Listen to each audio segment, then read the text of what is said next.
último conjunto que a gente vai estudar nessa introdução para o nosso curso de análise é o conjunto dos números racionais, e ele vai ser construído a partir do conjunto dos números inteiros, de maneira análoga ao que a gente usou para construir os números inteiros a partir dos números naturais.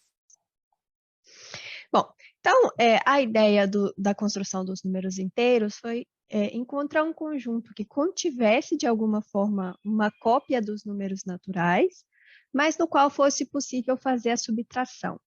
Então, agora, a nossa ideia é criar um conjunto que contenha uma cópia do conjunto dos números inteiros, onde seja possível fazer a divisão, sempre. Tá? Então, dados dois números inteiros, a gente diz que A divide B, né, o A é diferente de zero, se existe um número K inteiro também, tal que B é igual a K vezes A. Então, a gente diz que o A é um divisor de B, tá? E a gente normalmente usa essa notação aqui. Então, A barrinha B significa que A divide B. A é um divisor de B. Bom, então a gente já falou um pouquinho sobre isso quando a gente falou de relação de ordem, e aí é possível provar que a divisibilidade é uma relação de ordem parcial. Né? A gente já falou um pouquinho sobre isso, mas vai ficar como exercício para vocês. E aqui é o importante salientar essa questão da ordem ser parcial. Então, tem elementos que se relacionam nessa ordem. Então, por exemplo, eu sei que 2 divide 4, 3 divide 6 e assim por diante, né? Vários exemplos, mas eu sei também que 3 não divide 5, nem 5 divide 3. Então, esses dois números, 3 e 5, eles não podem ser comparados nessa ordem de divisibilidade. E, por isso, a divisão entre dois números inteiros nem sempre está bem definida. Então, no conjunto dos números inteiros, não é possível definir a operação de divisão. E essa é a motivação para a gente definir o conjunto dos números racionais. Então, a divisão entre números inteiros só faz sentido entre aqueles que se relacionam pela divisibilidade, e a gente já sabe que nem todos os números inteiros se relacionam, porque essa ordem é uma ordem parcial. Ok, então, de maneira análoga à construção dos números inteiros, a gente vai definir agora uma relação de equivalência dentro do conjunto dos números inteiros que vai levar à construção dos números racionais, tá? Então, a gente vai construir o conjunto de frações de Z, e chamar esse conjunto de Q, que é o conjunto Z cartesiano Z menos o zero. Então, eu tenho pares ordenados, em que a primeira coordenada pode ser qualquer número inteiro, e a segunda coordenada pode ser qualquer número inteiro diferente de zero. E aí a gente vai denotar um elemento desse conjunto aqui, ao invés de usar essa notação de par ordenado, a gente vai usar essa notação de fração, por causa da motivação. Né? A gente quer justamente definir um conjunto em que a divisão esteja bem definida, e por causa dessa motivação, a gente vai usar essa notação aqui. Então, A é chamado numerador, então o primeiro elemento do par ordenado é o numerador, e o segundo elemento é o denominador. Então, dentro desses pares ordenados, se a gente quer falar de divisão, para os pares de números reais para os quais faz sentido falar de divisibilidade, a gente sabe que existem várias divisões entre inteiros que resultam no mesmo valor.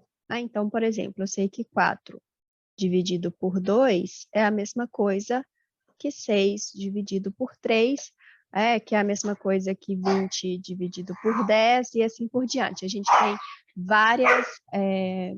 várias divisões que resultam no mesmo número inteiro, que é o 2.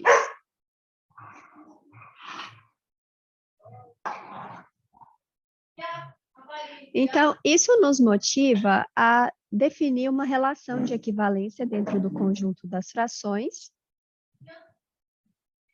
da seguinte forma. Então, eu vou dizer que duas frações são equivalentes, A dividido por B é equivalente a C dividido por D, se somente se A vezes D é igual a C vezes B. e significa que quando essas divisões aqui são possíveis, isso aqui significa que essa divisão tem o mesmo valor. Então, por exemplo, nos nossos casos anteriores, 4 dividido por 2 é igual a 6 dividido por 3. Isso aqui é a mesma coisa que dizer que 4 vezes 3 é igual a 6 vezes 2. Então, para os casos de números inteiros, onde essa divisão aqui faz sentido, onde ela gera um número inteiro, essa equivalência significa que essas duas divisões geram o mesmo número inteiro, como nesses casos aqui, ok? Então, a gente estende essa relação de equivalência para as outras frações também, tá? Bom, então o exercício para vocês é um exercício bem relativamente fácil, mostrar que essa relação dentro do conjunto Q é de fato uma relação de equivalência, tá?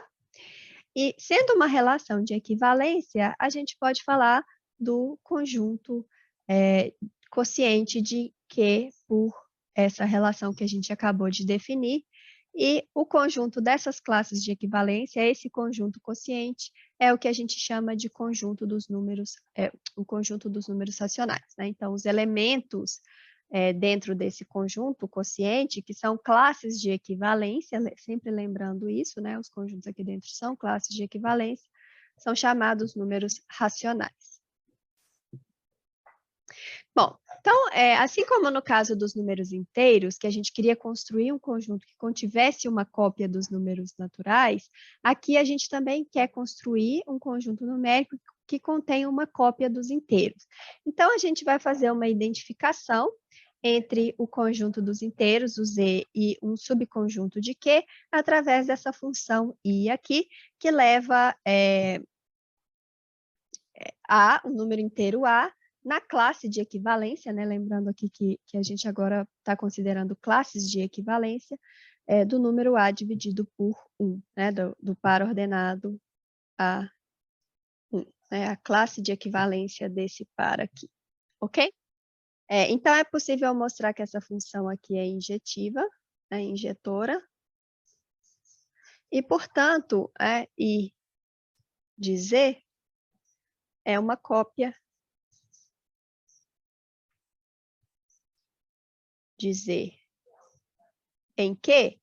E aí, de novo, a gente vai abusar um pouquinho da linguagem e simplesmente dizer que Z está contido em Q, mas sempre que a gente usar essa identificação aqui, a gente tem que lembrar que, na verdade, o que a gente tem dentro de Q é uma cópia de Z dada por essa associação aqui, tá?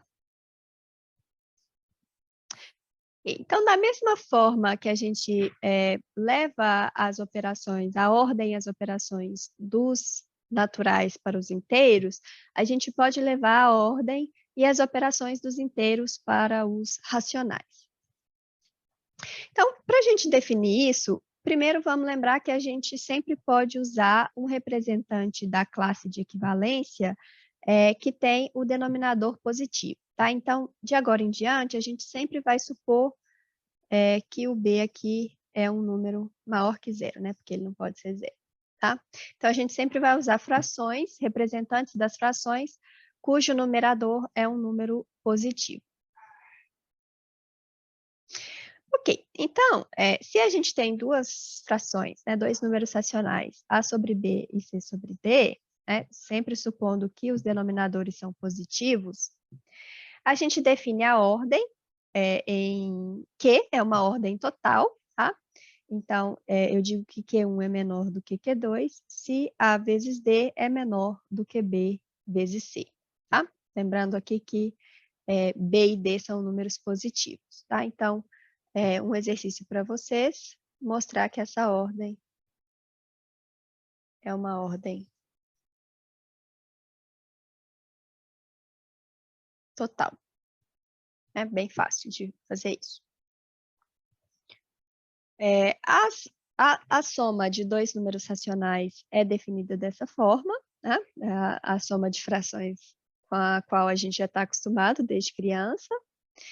E o produto também, né? A gente faz o produto dos numeradores e o produto dos denominadores. Tá? Então, lembrando aqui que tudo isso aqui são definições para as classes de equivalência. A gente está usando nas definições um representante daquela classe de equivalência, mas é importante demonstrar que se eu pegasse representantes diferentes para as classes Q1 e Q2, eu geraria através dessa fórmula provavelmente um outro representante, mas um representante para a mesma classe de equivalência. Tá?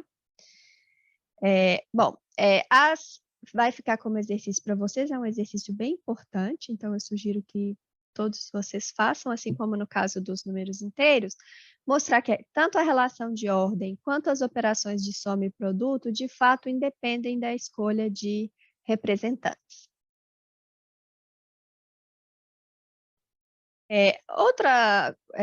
Outras propriedades que são interessantes a gente demonstrar, a gente já está familiarizado com elas, mas é um exercício interessante mostrar elas a partir dessas definições que a gente acabou de fazer, é que as operações de soma e produto são associativas, comutativas, tem elemento neutro cada uma delas e elemento oposto. E que, quando restritas àquela cópia dos números inteiros que está ali dentro, a gente recupera exatamente as mesmas operações, as mesmas propriedades que a gente viu quando a gente falou de números inteiros.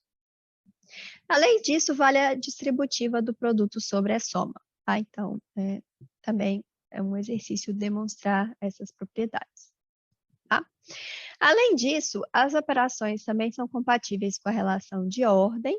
Então, se eu tenho Z1 menor ou igual a Z2, então Z1 mais Z3 é menor ou igual a Z2 mais Z3. E se o Z3 é maior que zero, Z1 vezes Z3 é menor ou igual a Z2 vezes Z3. Então, fica como exercício para vocês demonstrar todas essas propriedades. De novo, quem tiver interesse em uma abordagem mais aprofundada sobre a construção desses conjuntos numéricos, pode recorrer às referências que estão nas notas de aula. Bom, uma outra propriedade interessante para os números racionais é o que a gente chama de propriedade arquimediana. Então, se eu tenho dois números racionais maiores do que zero, positivos, então eu tenho Q1 e Q2 em Q, então existe um número natural N, tal que Q2 é menor do que N vezes Q1. Ok? Para isso, a gente consegue demonstrar isso a partir do fato de que os números naturais não têm um limitante superior. Tá? Então, vamos fazer a prova.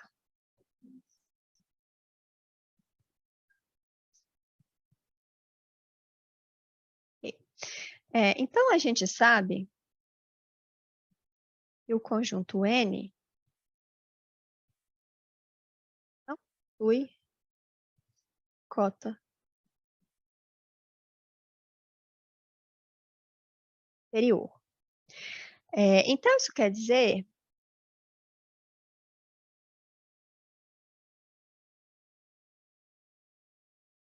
que Q2 dividido por Q1 é cota superior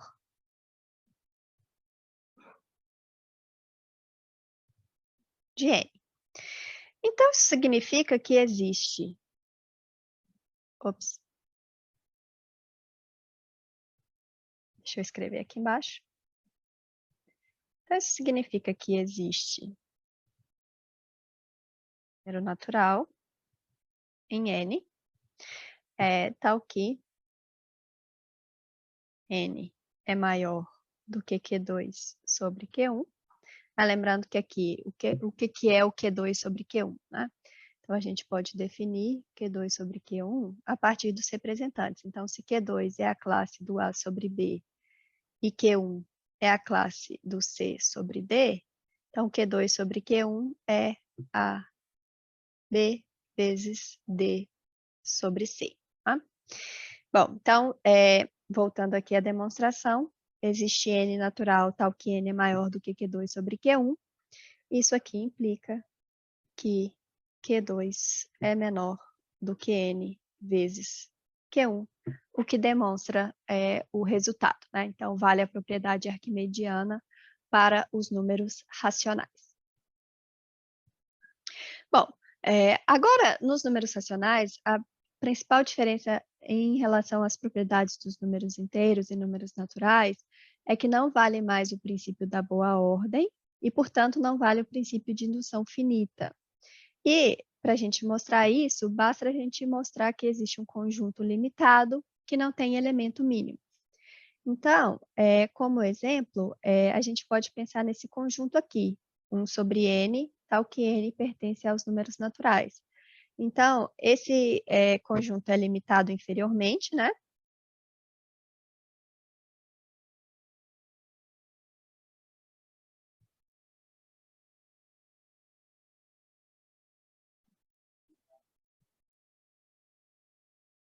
Então, eu sei que zero é menor do que 1 sobre n para todo n. Mas, por outro lado, o conjunto A não tem elemento mínimo.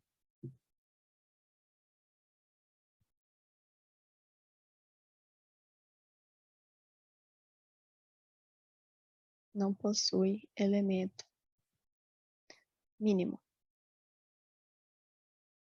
Isso aqui significa que eu tenho um conjunto limitado inferiormente que não tem elemento mínimo, então não vale o princípio da boa ordem. Para quê? Isso aqui implica que não vale